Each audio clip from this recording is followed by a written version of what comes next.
안녕하세요. 그리미 가족 여러분. 오늘 월요일 아침 시작되었습니다.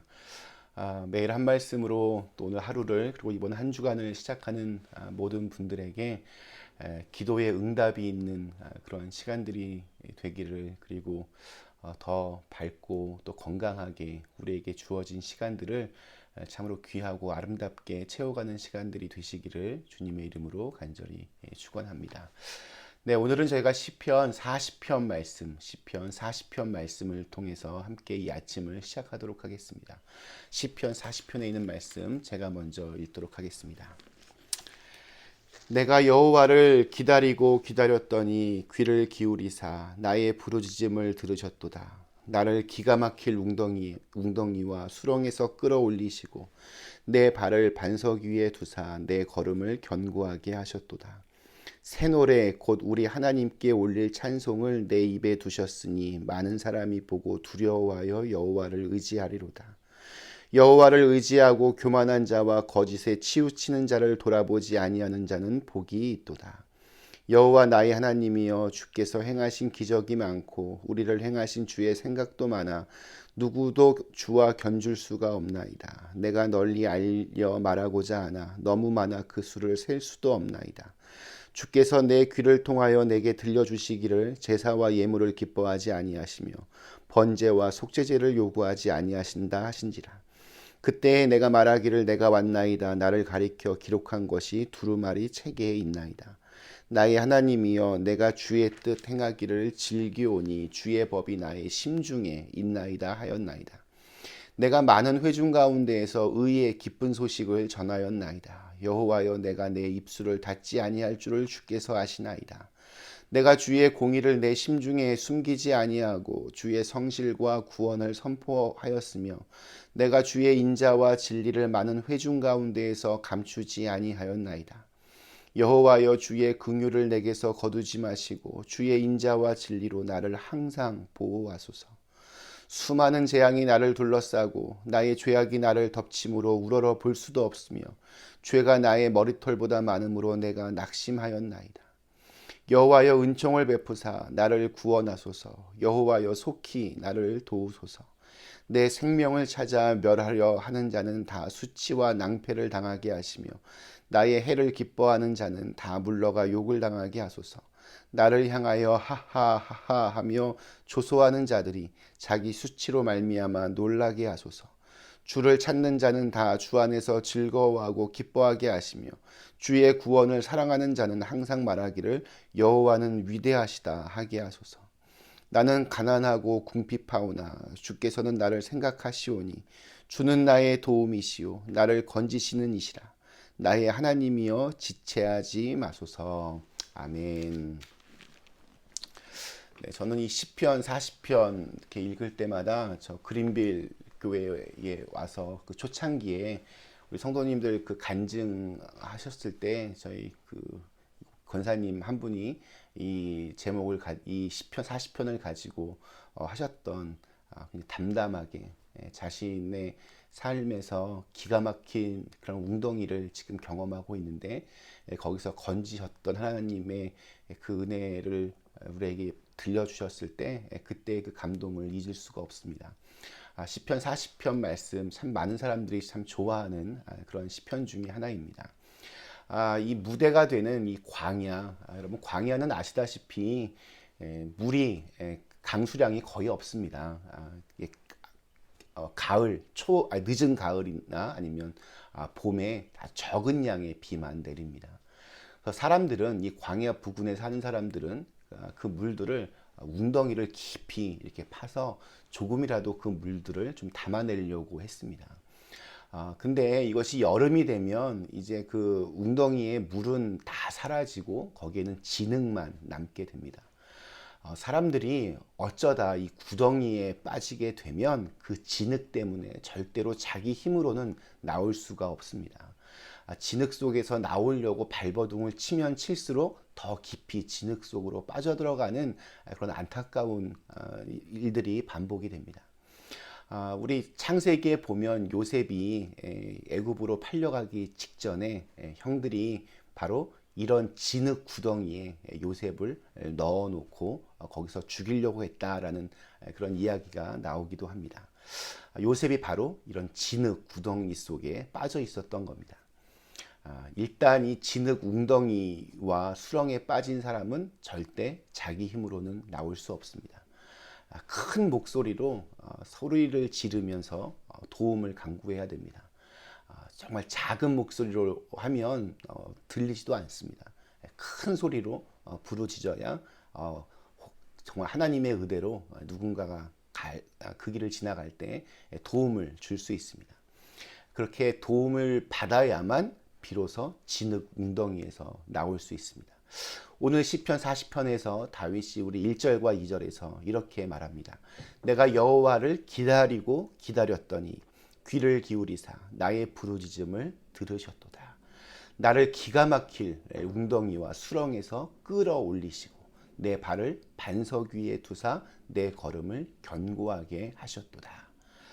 다윗은 자기 힘으로는 도저히 해결할 수 없는 어떤 상황에서 하나님께 부르짖었고 그를 정말 죽음의 공포로부터 이렇게 들어 올리시는 그런 웅덩이와 수렁에서 구원하시는 하나님의 은총을 그때 경험했습니다. 그래서 시편 40편을 그러한 간증으로 시작합니다. 근데 참 중요한 것 중에 하나는 그것은 기도하자마자 즉시 이루어진 것이 아니라 그냥 부르짖자마자 바로 누군가가 도움을 준 것이 아니라 기다리고 기다리는 중에 결국 체험한 은혜였습니다. 여러분은 이렇게 오랫동안 부르짖어 기도하고 있는 기도의 제목이 있으십니까? 오래도록 기도하고 있던 그 기도의 제목이 응답이 될 때 그 기쁨은 정말 말로 다 표현할 수 없을 것입니다. 우리는 특히 한국 사람들은 기다림보다는 빨리빨리에 더 익숙합니다. 마치 그 전자레인지에 이렇게 냉동 음식 이렇게 집어넣고 1, 2분, 3분 딱 하면은 바로 딱 해서 이렇게 먹는 것. 그러한 스타일로 우리의 신앙생활을 할 때도 참 많이 있습니다. 뭐 하나 버튼 하나 딱 누르면 바로 뭔가가 튀어나오는 것을 원합니다. 기도도 마찬가지입니다. 내가 하나님께 딱 뭔가를 기도하면 바로 하고 이렇게 응답해 주시는 것. 우리는 이러한 스타일로 기도하고 또 그렇게 믿음 생활을 할 때가 참 많이 있습니다. 신앙생활도 기도 생활도 우리에게 정말 좀 필요한 것 중에 하나는 오랜 기다림 끝에 얻는 그런 귀한 열매라 할 수 있습니다.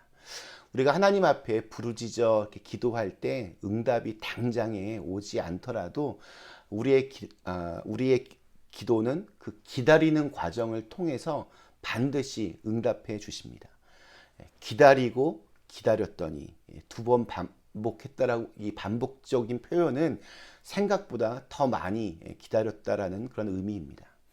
여러분 하나님 앞에 기도할 때 여러분 중간에 포기하지 마시고 끝까지 한번 기도하셨으면 좋겠습니다. 낙심하지 마시고 하나님을 바라보며 믿음을 가지고 원망과 불평보다는 하나님께서 하나님의 때에 반드시 이루어 주실 것을 믿고 믿음으로 기도하셨으면 좋겠습니다. 하나님의 구원을 받은 다윗이 이제 하나님의 구원의 은총에 대해서 감사를 드립니다. 우리는 보면 좀 이렇게 이기적인 죄인들이라 감사할 줄을 잘 모릅니다. 감사하는 마음도 하나님이 우리에게 선물로 주셔야 비로소 진정 어린 감사할 수 있게 됩니다. 다윗은 하나님의 은총을 새 노래로 이렇게 하나님께 지어서 감사를 드렸다라고 합니다. 3절과 4절 보면 새 노래 곧 우리 하나님께 올릴 찬송을 내 입에 두셨으니 많은 사람이 보고 두려워하며 여호와를 의지하리로다. 여호와를 의지하고 교만한 자와 거짓에 치우치는 자를 돌아보지 아니하는 자는 복이 있도다. 하나님의 은혜를 아는 사람은 더욱더 하나님의 은혜를 알게 되며 감사하는 사람은 또 더 많은 감사의 조건을 발견하고 하나님께 감사를 드리게 됩니다. 그래서 다윗은 5절에서 이렇게 고백합니다. 여호와 나의 하나님이여 주께서 행하신 기적이 많고 우리를 향하신 주의 생각도 많아 누구도 주와 견줄 수가 없나이다. 내가 널리 알려 말하고자 하나 너무 많아 그 수를 셀 수도 없나이다. 얼마나 많은 기적을 하나님께서 베풀어 주셨으면 다윗은 축복과 그 은총을 주신 것을 깨닫고 그 수를 헤아릴 수가 없다라고 고백하고 있습니다. 셀 수 없는 하나님의 은총, 하나님의 사랑을 깨닫는 사람은 자신의 삶을 대하는 태도에서 차이가 납니다. 은총, 은혜, 이것은 값없이 주신 겁니다.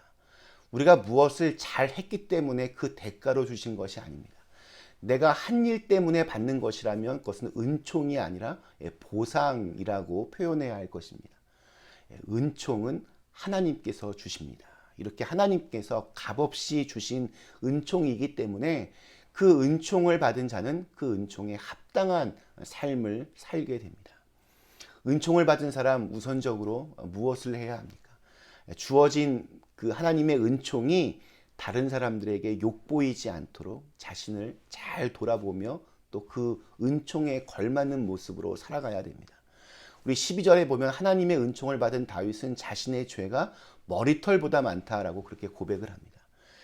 자기가 하나님 앞에 죄인이고 그래서 하나님의 은총이 필요하다. 진정한 용서를 구하고 또 매일매일 참된 회개를 할 때 그 사람의 모습은 점점 더 경건해지고 거룩해질 수 있을 것입니다. 이렇게 자신의 죄에 대해서 이렇게 민감하게 반응하며 또 그것에 대해서 진심 어린 회개를 하는 사람은 13절에서 보는 것처럼 간절하게 하나님의 도움을 청합니다. 여호와여 은총을 베푸사 나를 구원하소서. 여호와여 속히 나를 구원하소서. 참 요즘 같을 때 정말 기가 막힐 웅덩이, 정말 수렁에 빠진 것과 같은 그러한 시간들을 살아내시는 분들이 참 우리 주위에 많이 있습니다. 모든 사람들 또 모든 그러한 내 인간적인 방법들 다 동원해도 풀리지 않는 그런 깊은 그런 수렁과 또 기가 막힐 웅덩이가 우리 주위에 언제나 있습니다.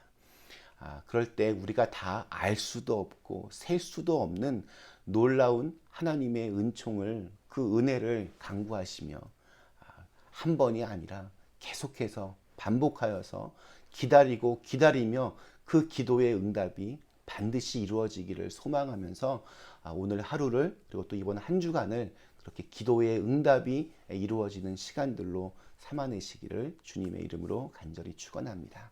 잠시 함께 기도하시겠습니다. 좋으신 하나님, 참 우리 삶에 이런 기가 막힐 웅덩이와 수렁에 빠질 때가 참 많이 있습니다. 하나님의 도움이 없이는 절대로 혼자의 힘으로는 빠져나올 수 없는 그 안타까운 시간들, 저게 정말 간절한 마음으로 기도하며 부르짖어 기도하며 기다리고 기다리면서 그 하나님의 도움과 은총을 정말 우리의 것으로 받아낼 수 있도록 주님께서 축복하여 주시고 인도하여 주시옵소서. 그래서 늘 우리의 입가에서 하나님을 향한 새 노래와 찬양과 또 감사가 끊이지 않게 하여 주시고 기도의 응답이 늘 있어서 그 기도를 통하여 더욱더 하나님과 친밀해지고 또 하나님께 감사와 영광을 돌릴 수 있는 저희들 모두가 되게 하여 주시옵소서. 예수님의 이름으로 간절히 기도드리옵나이다. 아멘.